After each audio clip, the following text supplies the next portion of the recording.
They shoved me into the airlock without ceremony, just a push from the guards and a hiss as the pressure equalized. The metallic thud behind me sealed my fate. I didn't raise my hands or protest. Protesting wouldn't have helped. I knew the way this empire worked. Quiet, ruthless, absolute. I stood still and looked at the figures waiting in the chamber. Elite guards. Gold-plated armor. Not for decoration, but because they could afford to walk through plasma fire and keep breathing. A voice called out. Calm, measured, elegant. You are the human. I turned slowly. She stood alone. Blue skin, silver hair tied back in a braid so tight it looked like wire. Her eyes shimmered, not with menace but calculation. She wore the same ornate armor, but hers wasn't ceremonial. It was scarred, cracked, reforged. This one had fought. Not just commanded. I didn't respond immediately. She took a step closer. You answer when your commanding officer speaks, prisoner. I met her gaze. Didn't realize I'd been recruited. There was a pause. A flicker of something, amusement, touched her eyes. She gestured, and the guards filed out without a word. You weren't, she said finally.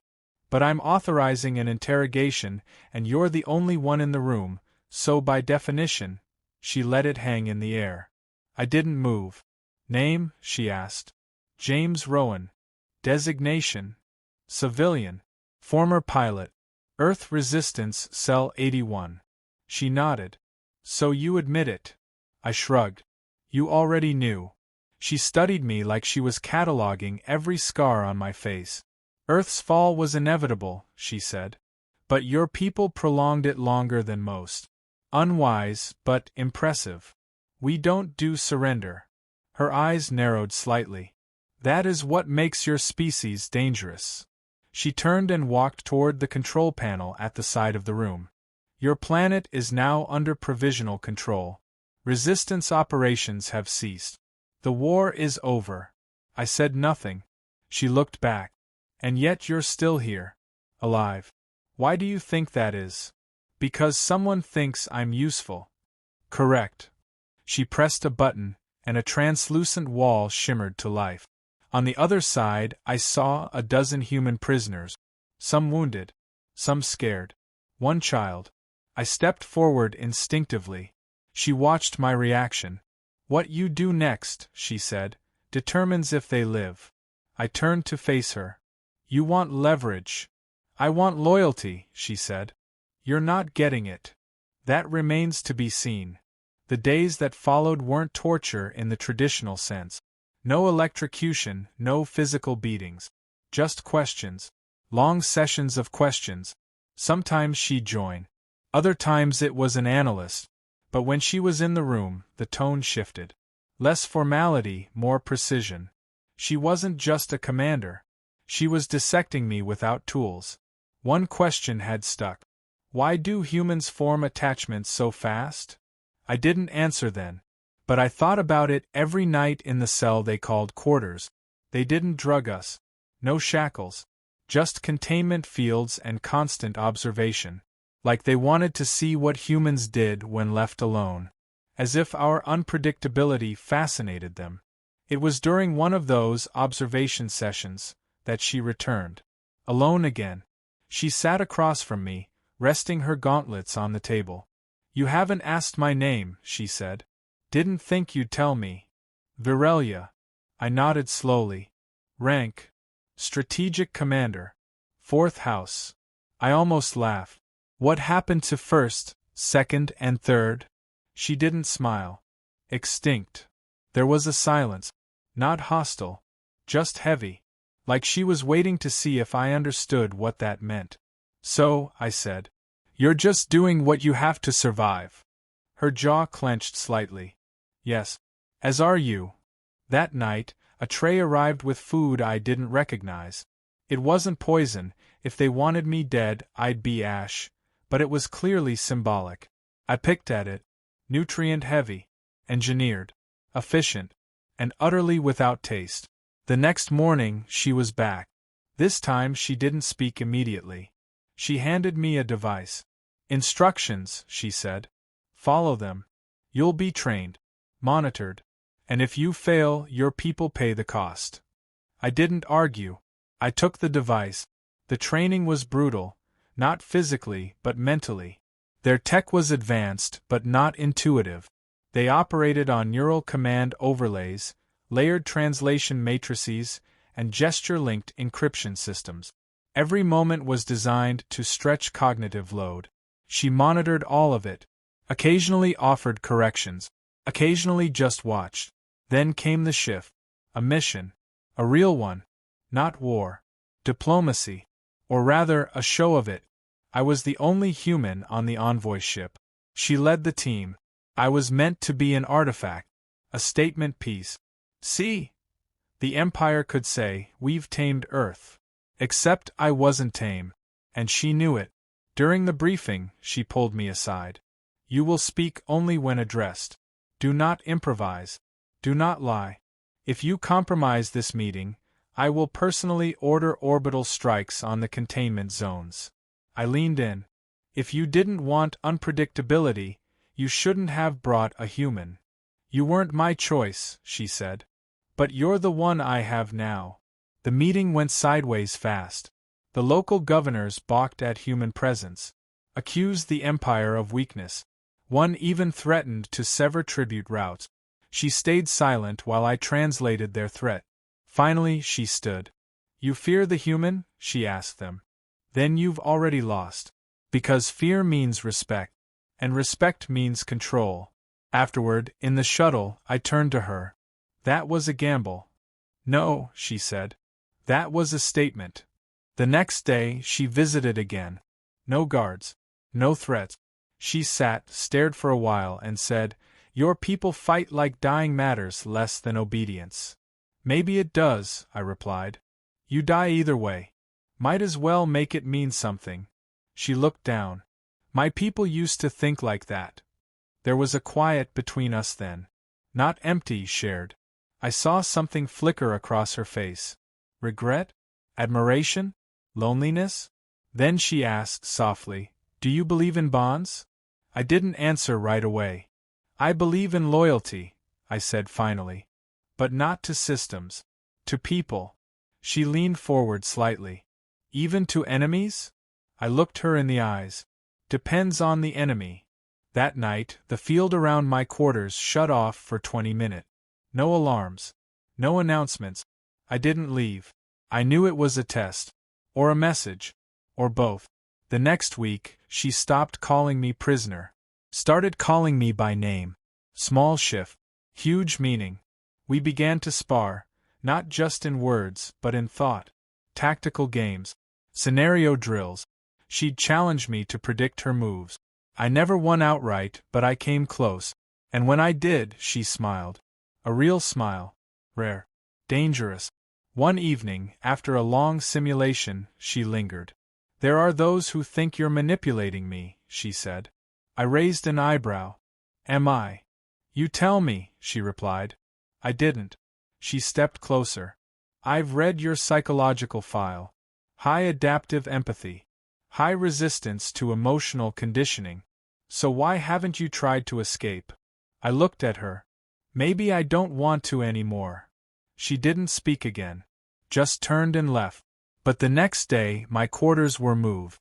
Bigger. No observation panel. Real bed. The human's name was Cole. He didn't speak until they were miles into the scorched canyon, long after the patrols had passed, long after the blood scent was gone from her nose. She had been branded since she could walk. Every nanosecond of her existence marked by pain layered beneath obedience. But now she sat in the corner of a rusting hover hauler, her muscles twitching from the absence of punishment. No command blistered across her neural link. No system override. Nothing but silence and him. You have a name? He asked without looking at her. She flinched. Her voice had atrophied under disuse. The collar always triggered punishment if she dared speak unpermitted syllables. Designation 12-7 Gamma. That's not a name. That's what they called property. He reached behind the console, pulled out a small canister and threw it her way. Her reflexes snagged at midair. Water. Real water. Not the recycled saline-boosted garbage her former handlers sprayed into cages. She stared at it, unsure if it was a trick. He didn't push. When the engine coughed over the ridgeline and spat into the flatlands, she finally opened it. Drank slow. Her body screamed with gratitude and suspicion in equal measure. "Why?" she asked. He adjusted the nav. "Why what? Why save me?" He glanced at her now. "They branded you with a full-spectrum DNA lock. That's not punishment. That's ownership. You were born into chains." She looked at him with one eye still wary. "You're human. The Coalition forbade your kind from interfering." "We don't obey the Coalition," he said. "Not anymore." A silence hung between them, thicker than the dust outside. "You killed the Overseer," she whispered. "He deserved worse." She turned the canister in her hand. "They'll track me. The collar's not just metal. It's interwoven into my genome. You can't cut it. You can't hack it. It rewrites you if you try." "I'm not trying," he said. "I'm removing it." She stared, stunned. "That's impossible." "Not for us." For a moment, something fragile sparked inside her. Not hope. That was too dangerous. Just curiosity. When they reached the Enclave, it wasn't a base or a bunker. It was an ancient terraforming wreck turned underground lab, hidden beneath layers of dust and abandoned war tech. She expected to be thrown into another cage. Instead, they led her to a sterile podroom with medtech older than she was. He stood at the door. "You step inside, you don't come out the same," he warned. "But it'll be your first day as yourself. Ever." She didn't move. "What if I don't want to be myself?" He didn't blink. "Then I've wasted my life rescuing a corpse." Her feet moved before her fear could protest. The machine hummed around her. Red lights scanned the contours of her skin, pausing over the black veins of the brand lines. A hiss of chemical interface burned cold into her spinal stem. She screamed. Every command she'd ever been forced to obey flooded to the surface. Every time she'd kneeled, flinched, bitten down screams. The machine didn't stop. Neither did the pain. But then, silence. The feedback loop inside her DNA gone. She fell to the floor, gasping, shaking.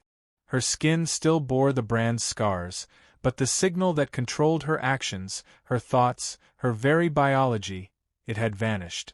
Cole helped her up. "Still want to be a corpse?" She spat the blood from her mouth and stood without help. "No." That night, she sat by a fire for the first time in her life. She didn't know why humans built them in secure domes. Something primal, he'd said. She liked the smell. Reminded her of rebellion.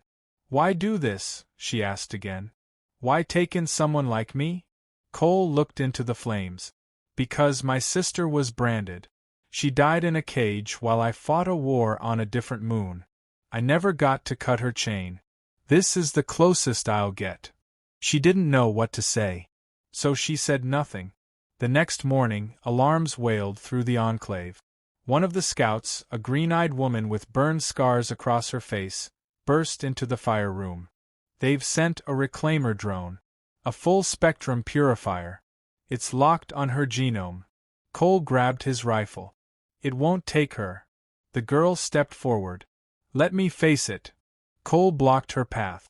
"It'll shred you. Reclaimers don't ask questions. They erase. I was property yesterday. I'm something else now. Let me prove it." He hesitated, then handed her a blade. "Not plasma. Steel. Earth-forged. Ancient and simple." "Why this?" she asked. "It's honest. Machines lie. Steel doesn't." When the drone descended like a black insect from hell, she didn't flinch. Its voice was neutral, synthetic, cruel. "Branded entity detected. Return for reintegration or face termination." "I'm not branded anymore." "Error. DNA signature matches designation 12-7 gamma." She raised the blade. "She's dead. I killed her in that pod." The drone's weapons charged. Non-compliance detected. Then it fired. She moved. Not like a servant, not like a slave, but like something reborn. The steel blade screamed against the drone's carapace, carving sparks and gouges. The drone retaliated, slicing her shoulder open with a heat ray. She grunted but didn't slow. The second strike glanced off her leg. The third missed. Her blade found the drone's sensor core, and with one scream that tore her throat raw, she drove the steel in. The explosion threw her back. She didn't rise right away. When Cole reached her, her breathing was ragged, but her eyes were open. "You lived," he said. "Yeah," she rasped. "Told you. She's dead." They patched her up in silence. When the pain dulled, she walked out of the infirmary and into the training yard. One of the humans handed her a rifle. "I don't know how to use this." "You'll learn." Another brought armor. Not standard issue. Fitted. Custom. Forged from melted pieces of slave collars and coalition armor plating. "Wear it proudly," the armorer said. She did. That evening, she asked Cole, "What now?" He tapped the stars on the tactical map. "We've got a list. Worlds full of branded ones. Camp. Facilities. Slave vaults hidden under pretty cities. We break them open." Her voice was quiet but steady. "Let me help." "You sure? I was born in chains. Let me help burn the factories that made them." She joined the next raid team. Not as a tag-along. As a soldier. The first drop was on a fringe moon disguised as a medical outpost. In reality, it was a lab where they dissected branded children to refine control implants.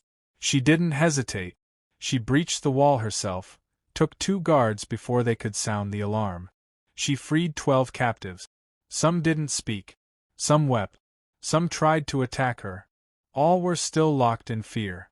She understood. She gave them space. The team rigged the building to blow. As the flames consumed it, she stood in front of the children. "I was like you," she told them. "Now I'm not. You don't owe anyone obedience." They followed her to the transport. Word spread faster than coalition sensors could suppress. Stories of the branded girl who turned on her masters, who carved down drones with earth steel, who led raids and left nothing standing but rubble and hope. They gave her a name. Not a designation. A real name. The wind screamed over the ruined husk of the satellite array as plasma bolts tore into the hillside. Oren moved fast, dragging Cellari behind cover, her breathing ragged, skin burning with residual traces of the transgene signature still pulsing beneath her skin. The seal was weakening, but not broken. Not yet.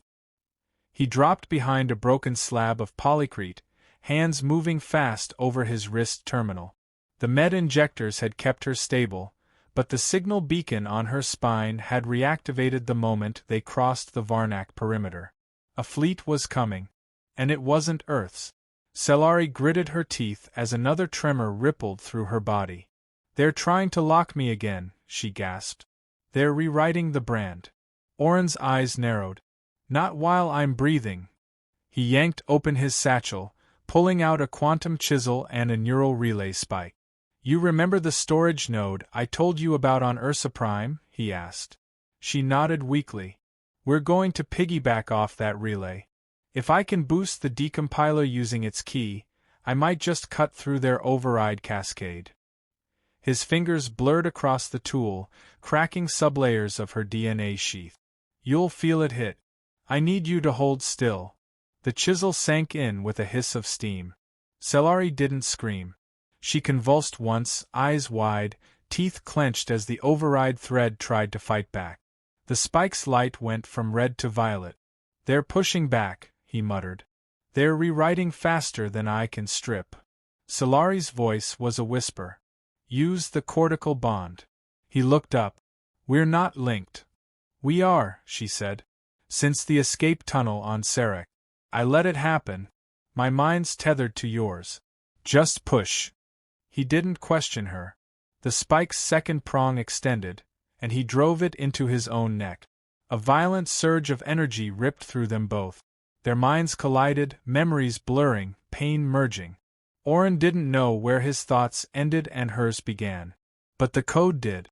The thread snarled, buckled, then cracked. The brand's glyphs flared once, then vanished. Cellari collapsed against him, free. But the sky had already darkened. The Varnak fleet was descending. He shoved her into the crawler's passenger pod, slamming the hatch shut just as antimatter artillery slammed into the mountain. The world behind them exploded. "We're out of time," he said. "They'll kill everyone just to reclaim me." "No," Oren growled. "They won't get the chance." The crawler shot toward the Deadlands. Behind them, atmospheric fire lit the clouds. A dozen dark forms emerged in pursuit, hunters, brand enforcers, the worst of the caste keepers. Cellari's voice was hollow. "Even if we get off-world, I'm still tagged in the vault's archive. I'm still a possession. Not when the vault's gone." She stared at him. "You don't mean..." He glanced over. "We're not running. We're going to burn the place that made the brand." They reached the ridgeline just as dawn cracked over the ash-choked plains. Below lay the vault, a cyclopean fortress of gene archives, prison vaults, and sovereign-class weapons arrays. No one attacked the vault. Not without an army. They had a crawler, a broken relay uplink, and 3 hours before orbital lockdown. Cellari looked down at the blue scar on her arm. "You don't have to do this." Oren didn't answer. He was already modifying the spike for overload. They bypassed the outer security rings by chaining Cellari's residual brand fragments to impersonate a command tier. The inner gates opened like a wound. Inside, it stank of antiseptic death. Vats, endless rows of cryo cages, and DNA libraries that hummed with stored agony. "Where's the control node?" she whispered. "Subcore 3. Beneath the override engine. If we break that, the whole vault goes dark." As they reached the subcore, the resistance came fast, synthetic warforms and mind-leashed sentinels. Oren didn't hesitate. Every round he fired bought seconds. Every charge he planted bought space. Cellari leapt from cover, using a control wand ripped from a dead sentinel. She triggered the memory reset for the lead security unit. Its eyes dimmed, and then it turned on its kin. Oren planted the spike at the base of the core. "This will dump every brand, every registry, every owner seal. They'll be data ghosts." Cellari touched the panel. "Even me." He turned. "You already are. You just need the world to believe it." The vault shook as alarms screamed. Orbital bombardment protocols activated. They had 5 minutes. The spike overloaded with a shriek. The vault's brand matrix collapsed like a detonated sun. Outside, ships veered. Protocols shut down mid-pursuit. In orbit, Varnak command relays screamed null data errors. The brand was gone. Cellari collapsed to her knees, staring at her arm. Clean. For the first time in her life. But Varnak didn't care that the brand was gone. They wanted revenge now. Oren pulled her up. "We're not done. Time to disappear." They fled through the understructure, walls caving in behind them. The vault's reactor began a meltdown cascade. By the time they reached the crawler, the entire plateau was breaking apart. He didn't stop driving until the horizon was a red smear behind them. Emergency beacons from Earth began to crackle through. Cellari clutched her chest. "I can't feel it anymore." "You never will again." They reached a neutral zone enclave 3 days later.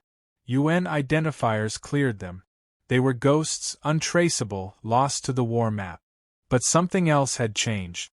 Across hundreds of planets, brand signatures vanished. Systems went blind. Slave tags shorted. Refugee colonies flared in revolt. Cellari stood on the deck of the freighter that would take them beyond mapped space. "You didn't just save me. I never meant to stop at you," he said. She stared at him. "Then what now?" "We find others. And we end every vault they ever built." Cellari smiled for the first time since the brand had seared into her flesh as a child. "Then let's make them regret ever thinking we were theirs." They vanished into the black. But the galaxy never forgot the vault's fall. And it never stopped wondering how a branded girl and a single human with no fleet, no army, and no backing burned an empire's control to ash. They called it the Bran Breaker event. And it was only the beginning.